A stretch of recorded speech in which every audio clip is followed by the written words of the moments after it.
Months turned into years, and Maya Laurent's story continued to resonate far beyond the glittering halls of the Met Gala.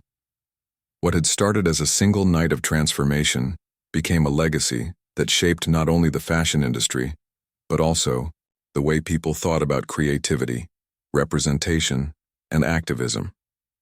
Her journey served as a powerful reminder that true impact often comes from daring to be different and staying steadfast in the face of criticism.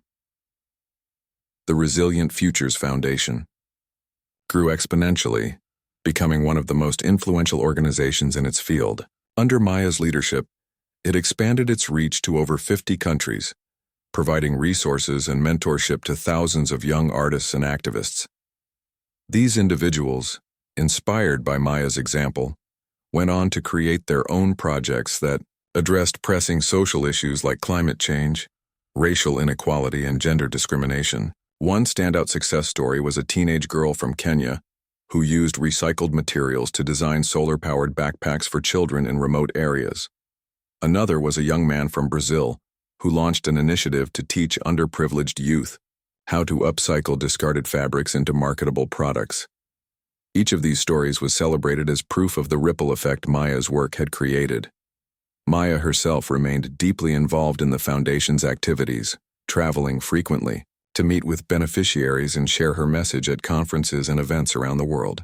She spoke at prestigious institutions like Harvard University and the United Nations, where she delivered impassioned speeches about the importance of using art and innovation to drive meaningful change. Creativity is more than just self-expression, she often said. It's a tool, a weapon even, that can dismantle barriers and build bridges between communities. Her words resonated with audiences of all ages and backgrounds, earning her standing ovations wherever she went. Her iconic gown from the Met Gala took on a life of its own, becoming a symbol of resilience and ingenuity. After being displayed in several high-profile museum exhibits, it found a permanent home in the Smithsonian Institution, where it was showcased alongside artifacts representing milestones in human achievement. The exhibit, titled Threads of Change, Fashion as Activism, attracted millions of visitors eager to learn about the woman behind the gown and the movement it inspired. Interactive displays allowed guests to engage with the stories of the artisans who had contributed to its creation, ensuring that their voices were heard alongside Maya's. In addition to her advocacy work, Maya collaborated with brands and designers to push the boundaries of sustainable fashion. Her partnerships resulted in groundbreaking collections that combined cutting-edge technology with eco-friendly practices, proving that style and sustainability could coexist without compromise. One collaboration with a major luxury brand introduced a line of accessories made entirely from ocean plastic, raising awareness about marine pollution while generating funds for cleanup efforts. Another project involved creating biodegradable textiles using plant-based dyes, setting new standards for environmentally conscious design. Despite her growing influence, Maya never sought personal fame or fortune. Instead, she used her platform to amplify the voices of others, consistently redirecting attention to the causes she cared about. When she received awards, of which there were many, she dedicated them to the countless unnamed heroes working tirelessly behind the scenes to make the world a better place. At one ceremony, after accepting an honorary degree, she said, "This recognition doesn't belong to me alone. It belongs to every person who has ever dared to dream bigger than the limits placed upon them." Her humility endeared her to people across the globe, making her not just a figure of admiration but also a trusted ally in the fight for justice and equality. Social media users continued to celebrate her contributions, sharing her quotes and images as reminders of the power of authenticity and perseverance. Teachers included her story in curriculums, parents told it to their children at bedtime, and aspiring artists looked to her as proof that no obstacle was insurmountable if you stayed true to your purpose. But perhaps the most profound testament to Maya's legacy was the cultural shift she helped inspire. In the years following her appearance at the Met Gala, the fashion industry underwent significant changes. Designers began prioritizing sustainability, experimenting with innovative materials and production methods that reduced environmental harm. Runways featured models of diverse backgrounds, body types, and abilities, reflecting a broader definition of beauty, and consumers, influenced by Maya's message, demanded transparency and accountability from the brands they supported. Even outside the realm of fashion, her impact was felt. Corporations adopted more ethical practices, governments implemented policies aimed at reducing waste, and grassroots movements gained momentum as people embraced the idea that small actions could lead to big changes. Maya's call to look deeper became a rallying cry for those seeking to challenge societal norms and create a fairer, more inclusive world. As time passed, Maya's presence in the public eye gradually diminished, not because her influence waned, but because she chose to step back and let others take the lead. She believed that true progress came when leadership was shared, and so she devoted her later years to mentoring the next generation of changemakers. Among her protégés were emerging designers, activists, and entrepreneurs who carried forward her vision with fresh energy and ideas. Many credited her guidance as the reason they were able to overcome challenges and achieve their goals. By the time Maya retired from active advocacy work, her name had become synonymous with courage and innovation. Books were written about her, life documentaries chronicled her journey, and murals depicting her likeness appeared in cities worldwide. Yet despite the accolades, she remained humble, often saying, "I didn't do this alone. None of us ever does." Looking back on her life, Maya reflected on the night that had changed everything, the ridicule, the revelation, and the transformation that followed. She realized that what had seemed like a moment of humiliation had actually been a gift, forcing her to confront the biases of others while reaffirming her belief in herself. That experience had taught her something invaluable. Greatness isn't always obvious at first glance, but when given the chance, it reveals itself in ways that leave an indelible mark. And so, Maya's story became more than just hers. It became a universal tale of resilience, authenticity, and the enduring power of purpose. Decades later, people still spoke of the night Maya Laurent turned ridicule into reverence, reminding the world that true beauty lies not in perfection, but in the courage to stand apart and shine brightly, even in the face of doubt. Her legacy lived on, woven into the fabric of history as a testament to the fact that sometimes the most extraordinary moments arise from the most unexpected beginnings. Edward Langley was not your ordinary man. He lived in a sprawling mansion perched atop a hill surrounded by lush gardens and breathtaking views of the city below. To most people, he seemed to have it all: wealth, success, and an enviable lifestyle.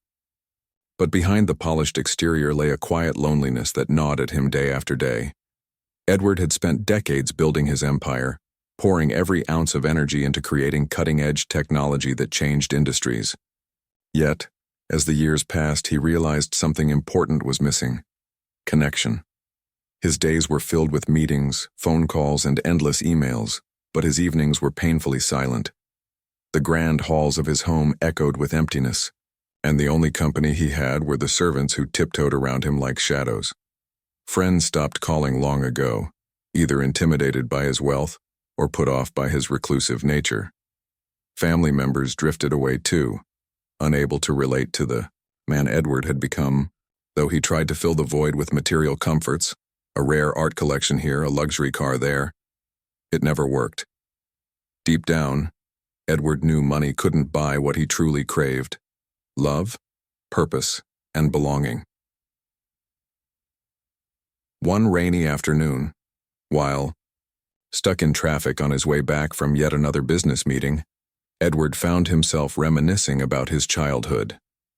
He thought about how simple life used to be when he was young, before ambition consumed him.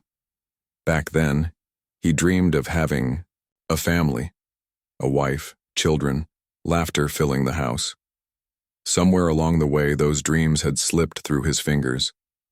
Shaking his head, he dismissed the memories as mere nostalgia and decided to take a detour instead of heading straight home. That's how he ended up outside St. Mary's Orphanage, a modest brick building tucked away in a quiet corner of the city. Edward hadn't planned to stop there. He didn't even know why he turned onto the street leading to the orphanage. Perhaps it was curiosity, or maybe it was fate nudging him toward something greater.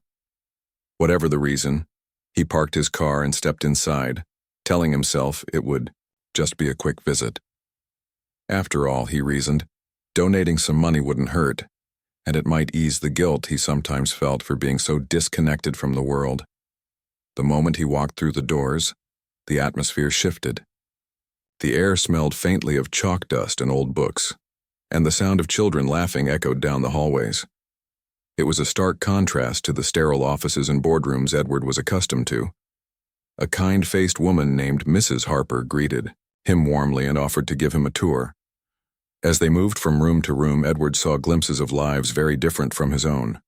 There were toddlers playing with mismatched toys, teenagers huddled together over textbooks, and infants sleeping peacefully in cribs.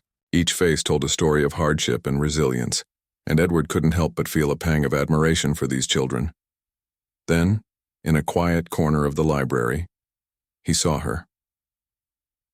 Clara sat alone at a small wooden table, her tiny frame almost swallowed by the oversized chair she occupied.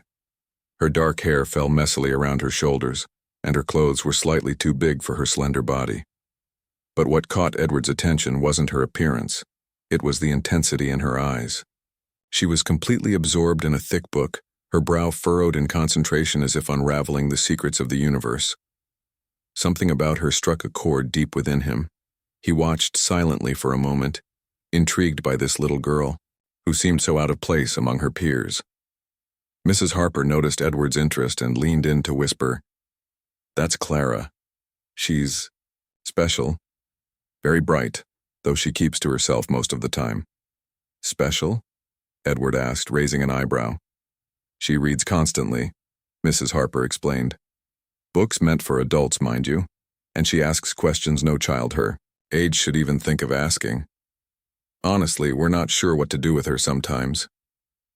Edward nodded slowly, his curiosity growing. He approached Clara cautiously, unsure of how she'd react to a stranger interrupting her solitude. When he finally spoke, his voice was gentle. "What are you reading?" Clara looked up, startled, her green eyes locking onto his.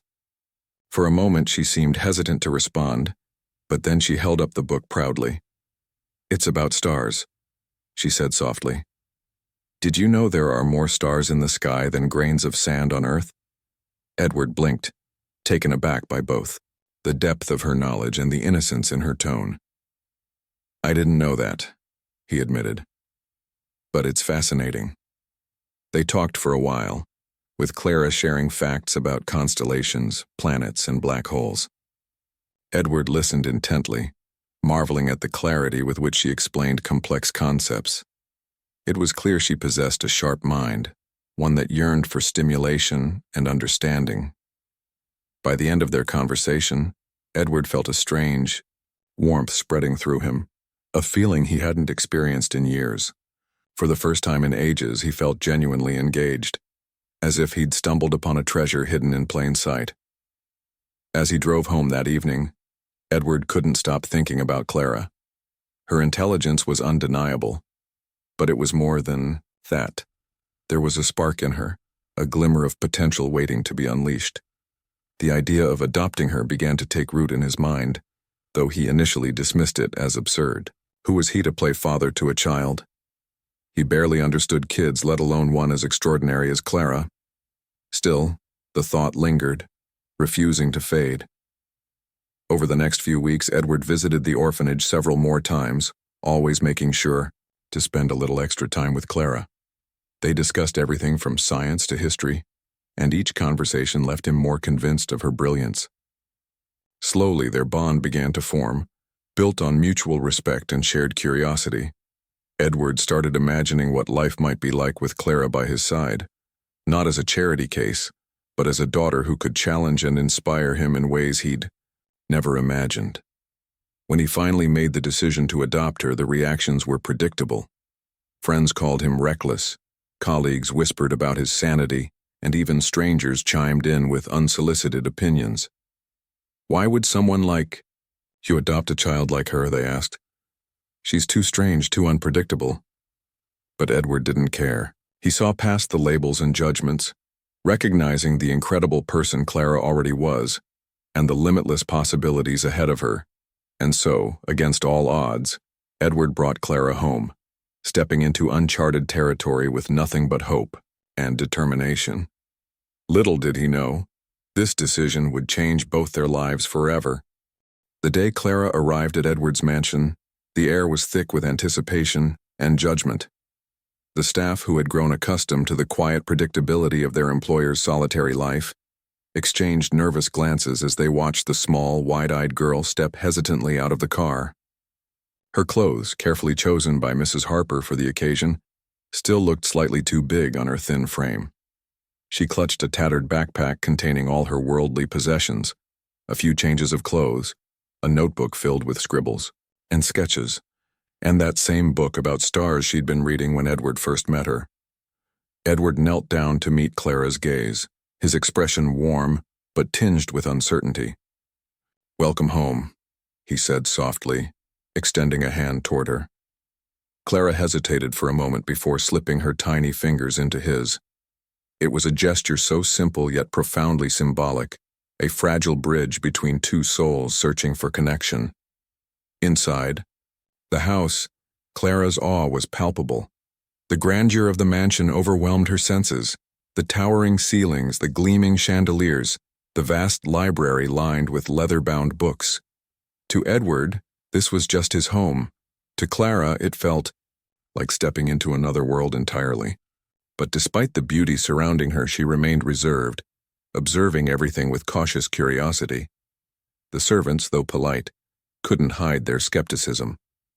Whispers echoed through the halls. "What is Mr. Langley thinking? She's not like other children. This will never work." Some even speculated that Edward's decision stemmed from loneliness or guilt rather than genuine affection. Their doubts weren't unfounded after all. Edward had never shown any interest in children before. Why now? And why her? Clara picked up on these murmurs almost immediately. Though only 8 years old, she possessed an uncanny ability to read people, sensing their discomfort and disapproval without needing words. At first, she retreated further into herself, spending hours alone in her room or wandering silently through the sprawling estate. Meals were awkward affairs, with Edward trying desperately to engage her while Clara pushed food around her plate, offering monosyllabic answers to his questions. Even Edward struggled. He had envisioned a seamless transition, imagining that Clara would quickly adapt to her new surroundings and embrace him as the father figure she needed. But reality proved far more complicated. Parenting was uncharted territory for him, and Clara's introverted nature made bonding difficult. He wasn't sure how to bridge the gap between them, how to make her feel safe and loved in a place so foreign to her. Despite the challenges, there were moments of light amidst the shadows. One evening, as Edward sat in his study reviewing documents, he heard faint footsteps approaching. Looking up, he saw Clara standing in the doorway, clutching her astronomy book. "Can we look at the stars tonight?" she asked shyly, her voice barely above a whisper. Edward blinked, surprised by the request but delighted nonetheless. "Of course," he replied, setting aside his work. Together they ventured outside onto the expansive lawn, where Edward unfolded a telescope he hadn't touched in years. As they gazed upward at the night sky, Clara's face lit up with wonder. She pointed out constellations, explained the life cycle of stars, and peppered Edward with questions that revealed the depth of her knowledge. For the first time since bringing her home, Edward felt a flicker of hope. Here, under the vast expanse of the heavens, they found common ground, a shared love for discovery and learning. These small victories became stepping stones, slowly building trust between them. Over time, Clara began opening up, revealing glimpses of the vibrant mind hidden beneath her quiet exterior. She devoured books faster than Edward could buy them, often staying up late into the night to read. When she ran out of material suited to her advanced intellect, Edward hired tutors to challenge her further. Each session left the teachers astonished by her comprehension and creativity. Yet, for every triumph, there were setbacks. Clara's peers mocked her for being weird during rare outings, and her teachers sometimes dismissed her insights, assuming she was merely parroting information she'd memorized. Edward stood firmly by her side through it all, shielding her from negativity whenever possible. He encouraged her to pursue her passions without fear of judgment, reminding her that brilliance often comes with misunderstanding.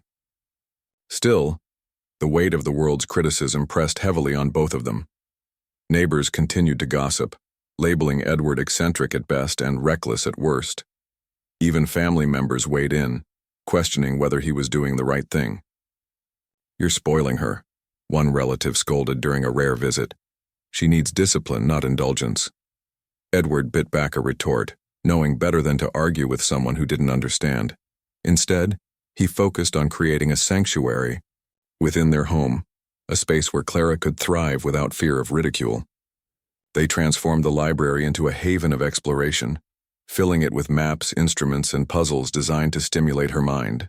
Every corner of the house bore traces of their partnership: half-finished science experiments on the dining table, sketches of imagined galaxies pinned to the walls, and shelves overflowing with books spanning countless subjects.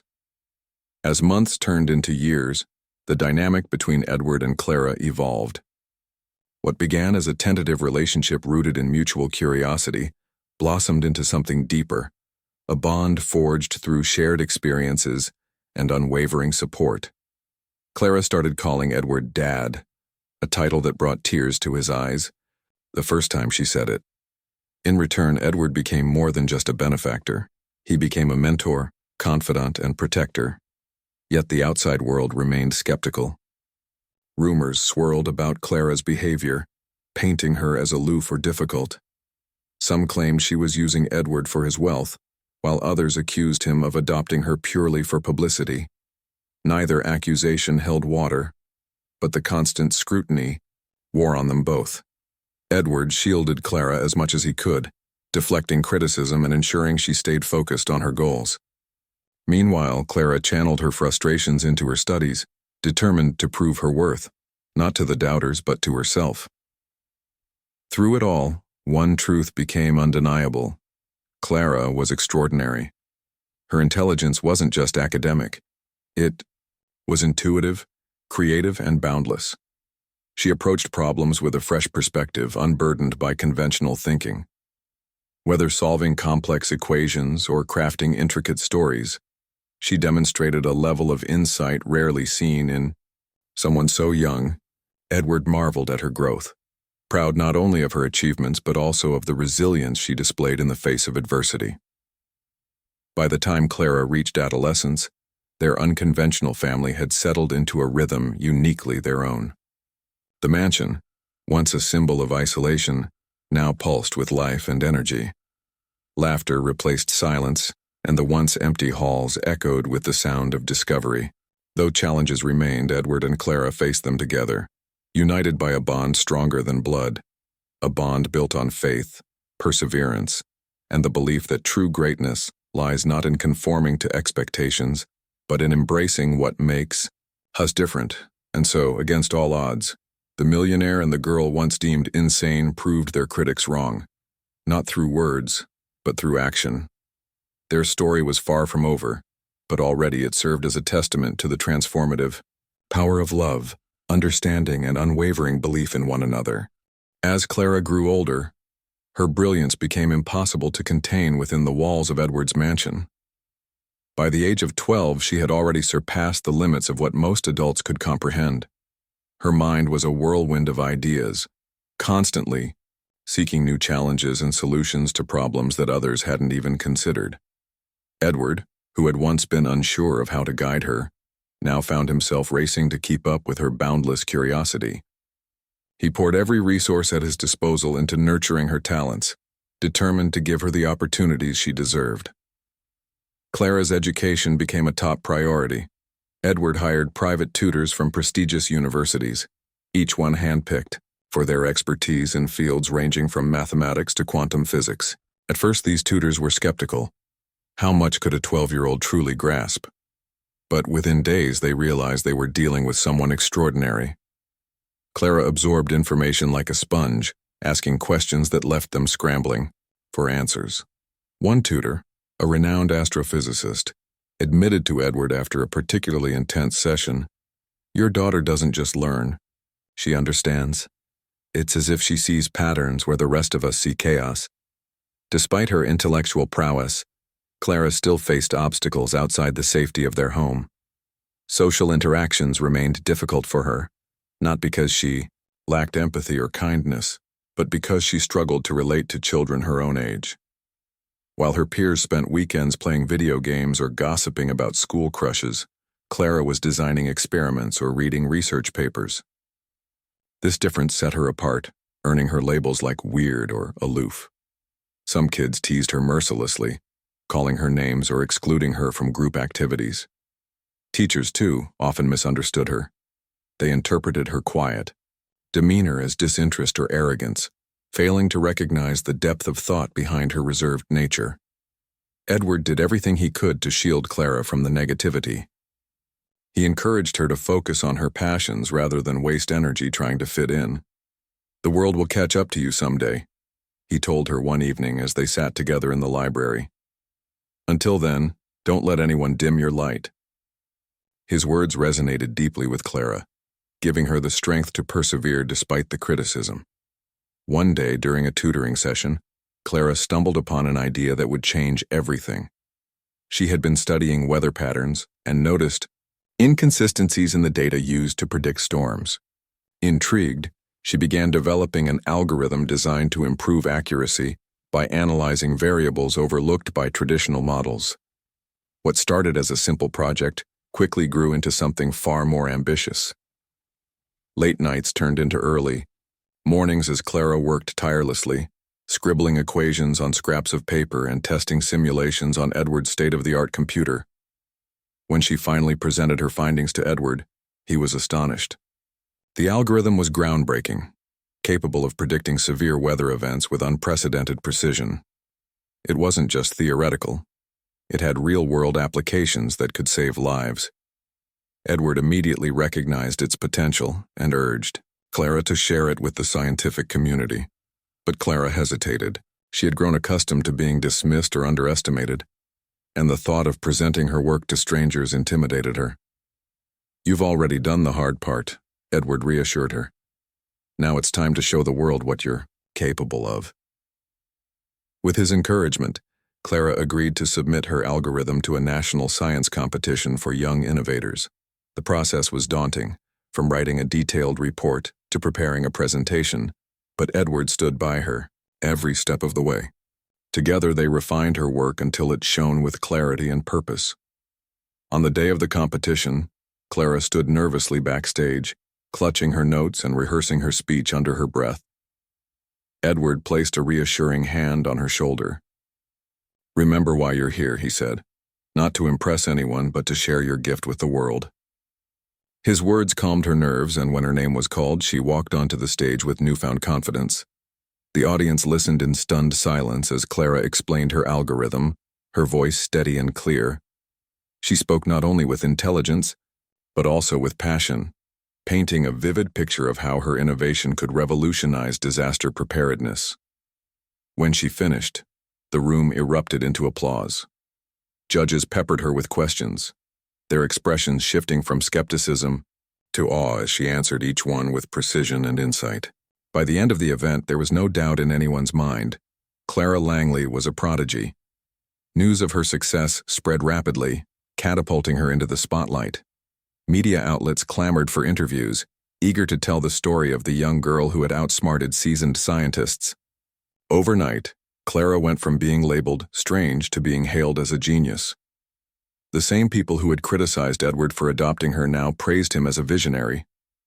Neighbors who once whispered behind closed doors invited them to dinner, parties desperate to bask in their reflected glory. Even distant relatives reached out, suddenly eager to reconnect. But amidst the accolades, Edward reminded Clara to stay grounded. "Success isn't about proving people wrong," he said.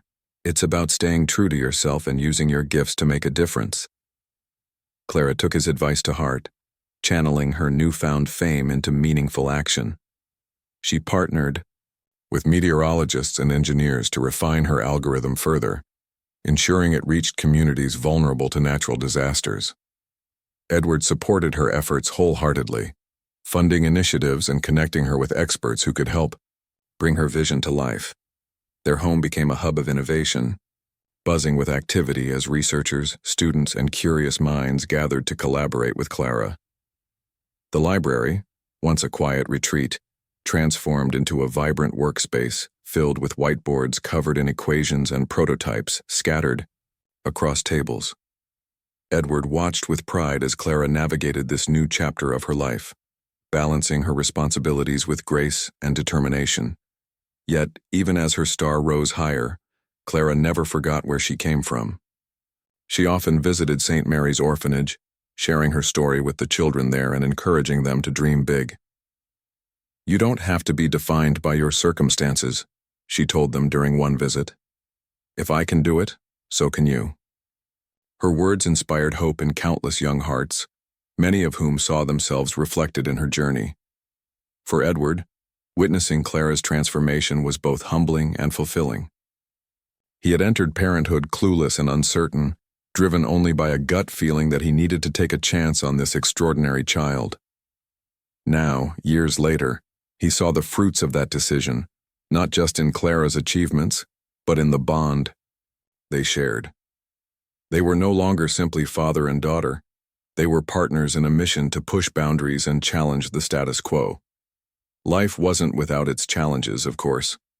Fame brought scrutiny, and Clara sometimes struggled with the pressure to perform. There were moments when self-doubt crept in, whispering that she might not be good enough. But whenever those doubts surfaced, Edward was there to remind her of her worth. "You've already proven yourself," he would say. "Now, focus on making a difference." Together they continued to defy expectations, turning their unconventional family into a beacon of possibility. Clara's brilliance illuminated not only her path but also the lives of those fortunate enough to cross it, and Edward, once seen as an eccentric millionaire chasing an impossible dream, emerged as a testament to the power of belief and love. Their story was proof that greatness isn't born, it's nurtured, supported, and celebrated by those willing to take a leap of faith. Through it all, Clara carried a single truth close to her heart. She wasn't alone. No matter how high she soared or how far she ventured, Edward would always be there, cheering her on and reminding her of the universe he saw in her from the very beginning. Clara's rise to prominence was meteoric, but fame came with its own set of challenges. As her name became synonymous with brilliance, the world expected nothing less than perfection from her. The pressure mounted with each new accolade, each groundbreaking discovery, and each public appearance. Clara, now 16, found herself caught in a whirlwind she hadn't anticipated. The same qualities that made her extraordinary, her sharp mind, her relentless curiosity, her ability to see connections others missed, also left her vulnerable to self-doubt. For all her confidence in solving complex problems, she often questioned whether she truly deserved the recognition she received. Edward noticed the change in her almost immediately. Where once Clara had been eager to dive into projects and experiments, she now hesitated, second-guessing her ideas before even putting pen to paper. Late at night, he would find her sitting at the dining table, surrounded by half-finished sketches and crumpled sheets of paper, her face etched with frustration. When he asked what was wrong, she shrugged it off, saying she just needed more time. But Edward knew better. He recognized the signs of imposter syndrome, the nagging fear that she wasn't as smart or capable as everyone believed. One evening, as they sat together under the stars, an activity that had become their tradition, he decided to broach the subject. "You've achieved so much," he began gently. "But lately I've noticed you seem unsure of yourself." "What's going on?" Clara sighed, wrapping her arms around her knees. "I don't know, Dad. It's like every time I come up with something new, I wonder if it's good enough. What if people stop believing in me? What if they realize I'm not as special as they think?" Edward listened carefully, his heart breaking for her. He understood how isolating genius could be, especially when paired with the weight of expectation. "Clara," he said after a moment, "you're forgetting something important. You didn't get here because people believed in you. You got here because you believed in yourself. Yes, there will always be critics and doubters, but their opinions don't define you. Only you can decide your worth.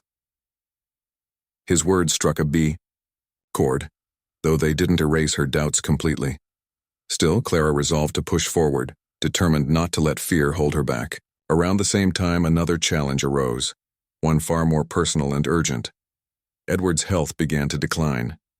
Years of stress and late nights had taken their toll, and he was diagnosed with a rare autoimmune disorder that left him increasingly weak. Doctors warned that without significant intervention, his condition could worsen rapidly. For Clara, this news was devastating. Edward had been her anchor through every storm, the one person who never wavered in his support. The thought of losing him felt unbearable. In a twist of fate, their roles began to reverse. Just as Edward had once shielded her from the harshness of the world, Clara now stepped into the role of protector, vowing to do everything in her power to help him.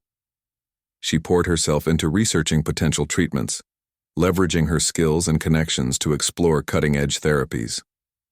Her algorithm, which had initially been designed to predict weather patterns, inspired her to develop a data-driven approach to medical research.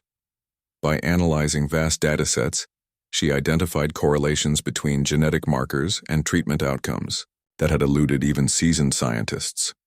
This breakthrough earned her invitations to speak at medical conferences, where she shared her findings with leading experts in the field. Despite her growing responsibilities, Clara refused to neglect her studies or her passion projects.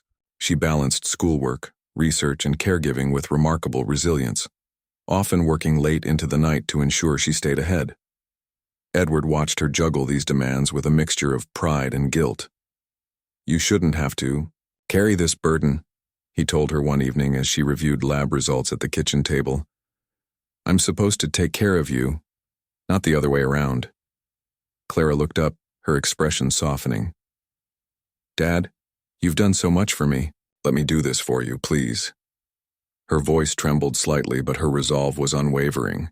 Edward nodded, knowing there was no point in arguing. He had taught her to stand strong in the face of adversity, and now she was doing exactly that, for him. The months that followed were grueling, filled with hospital visits, experimental treatments, and countless sleepless nights. Yet amidst the chaos, their bond deepened further. They laughed over silly jokes during chemotherapy sessions, debated philosophical questions while waiting for test results, and found solace in the quiet moments spent together. Edward marveled at Clara's strength, realizing that she had inherited not only his determination but also his capacity for love and sacrifice. Meanwhile, Clara's efforts began to bear fruit. One of the treatments she helped pioneer showed promising results, stabilizing Edward's condition and giving them both hope for the future. News of her contributions spread quickly, earning her widespread acclaim in both scientific and humanitarian circles. People hailed her as a prodigy, a visionary, and a beacon of hope, not just for her intellectual achievements but for her compassion and dedication to helping others. Yet despite the accolades, Clara remained humble. She credited her success to the lessons Edward had instilled in her: perseverance, empathy, and the belief that true greatness lies in making a difference. During an interview with a prominent science magazine, she reflected on her journey. "I wouldn't be here without my dad," she said earnestly. "He taught me that intelligence isn't just about solving equations or writing algorithms. It's about using your gifts to improve lives. That's what drives me every day." Her words resonated deeply with audiences worldwide, inspiring countless individuals to pursue their passions with purpose. Clara's story became a testament to the transformative power of love and mentorship. People admired not only her brilliance but also the unbreakable partnership she shared with Edward, a relationship built on mutual respect, trust, and unwavering support. As Edward's health gradually improved, thanks in large part to Clara's tireless efforts, they celebrated small victories together. A walk in the garden, a shared meal, or a quiet evening stargazing became cherished rituals. These moments reminded them of how far they had come and how much they still had to look forward to. By the time Clara turned 17, She had cemented her place as one of the brightest minds of her generation. Universities competed to recruit her, offering scholarships and prestigious fellowships. Corporations sought to collaborate with her, eager to harness her innovative thinking for real-world applications. Yet through it all, Clara remained grounded, guided by the values Edward had instilled in her. Their journey was far from over, but they faced whatever lay ahead with courage and optimism. Together, they had overcome obstacles that would have broken most people. They had proven that genius isn't born in isolation. It thrives in environments where it is nurtured, supported, and celebrated.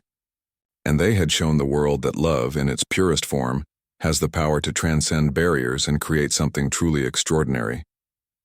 As Edward watched Clara prepare for her next big milestone, a global conference where she would present her latest discoveries, he felt a profound sense of gratitude.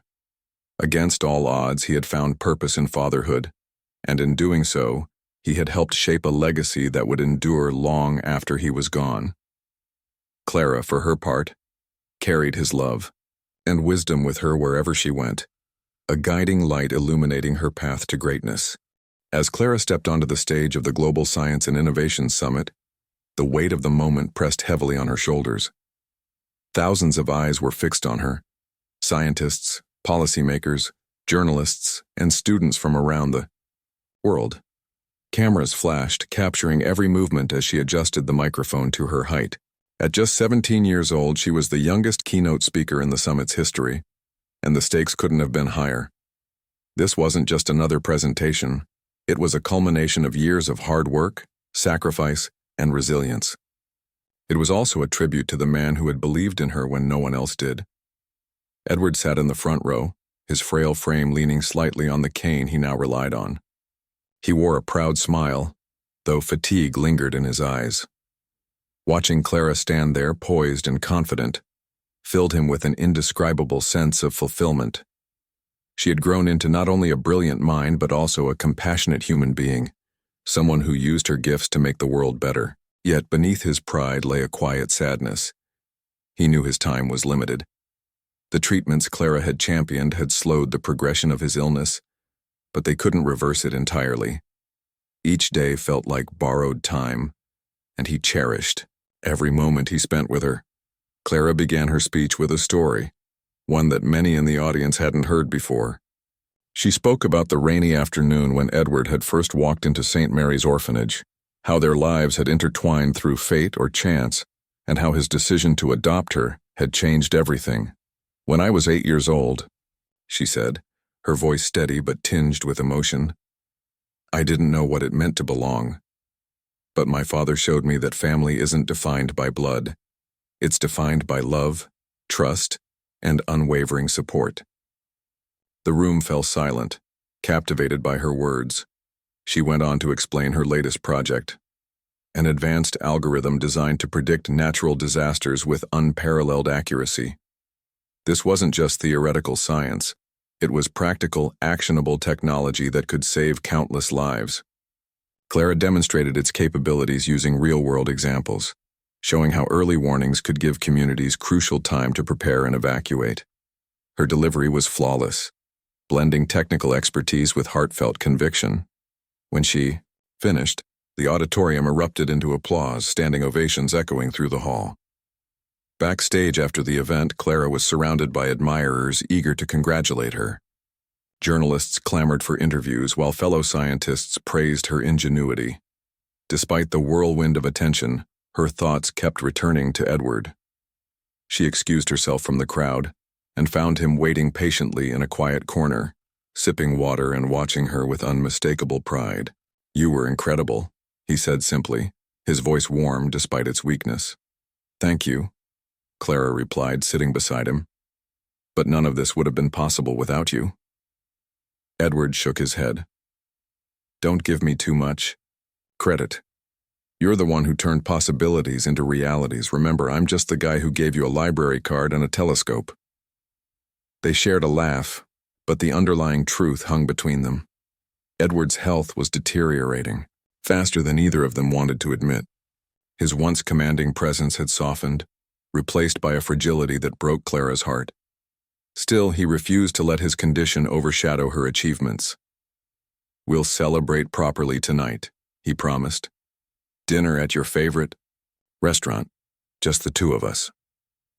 That evening, over plates of pasta and glasses of sparkling cider, they reminisced about their journey together.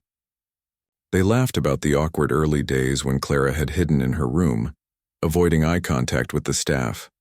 They talked about the late-night stargazing sessions that had sparked her fascination with the universe.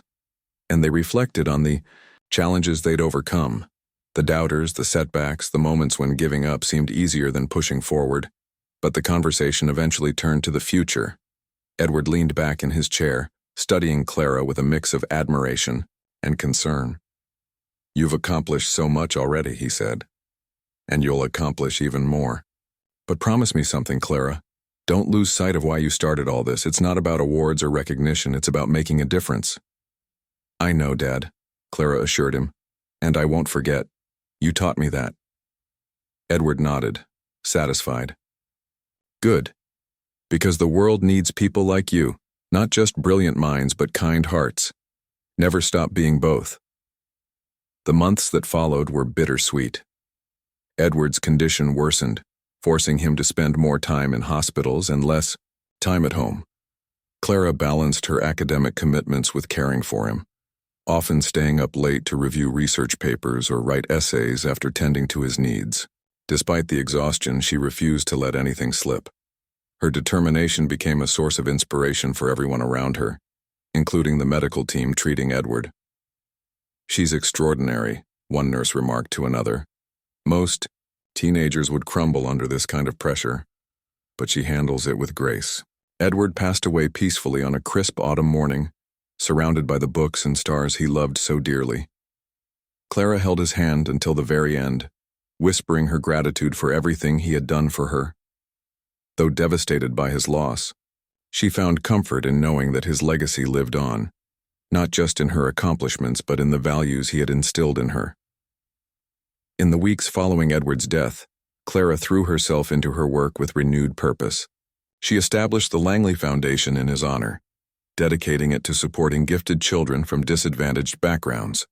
The foundation provided scholarships, mentorship programs, and access to cutting-edge resources, ensuring that other kids wouldn't have to face the same barriers she had. Clara also launched an initiative aimed at bringing her predictive algorithms to developing countries, where natural disasters often hit hardest due to lack of infrastructure and preparedness. Her efforts earned global recognition, culminating in her nomination for the Nobel Prize in Physics, a rare feat for someone so young. On the night of the award ceremony, Clara stood before the glittering audience, clutching the golden medal in her hands. As cameras captured her tearful expression, she delivered a poignant acceptance speech. "This honor belongs not just to me but to the man who saw potential in a shy, awkward girl and chose to believe in her. My father, Edward Langley, may no longer be here physically, but his spirit is woven into everything I do. Today, I dedicate this prize to him. To the man who taught me that brilliance is meaningless without compassion, and that true greatness lies in lifting others up." The room erupted into applause, tears streaming down many faces. Clara's words resonated deeply, reminding everyone present of the profound impact one person can have on another. Through her journey, she had proven that genius isn't born in isolation. It flourishes in environments rooted in love, encouragement, and belief. As Clara returned to her seat, she glanced at the empty chair reserved for Edward. Though he wasn't there to witness her triumph, she felt his presence nonetheless, a quiet reassurance that she was exactly where she was meant to be. Their story was one of courage, resilience, and unconditional love, a testament to the power of taking a chance on someone, even when the odds seem insurmountable. Looking ahead, Clara knew her work was far from over. There were still problems to solve, innovations to create, and lives to touch. But she faced the future with confidence, knowing that Edward's legacy would guide her every step of the way. Together, they had defied expectations and rewritten the narrative of what was possible. And though Edward was gone, his influence remained. a beacon of hope shining brightly in the hearts of those fortunate enough to cross paths with Clara Langley.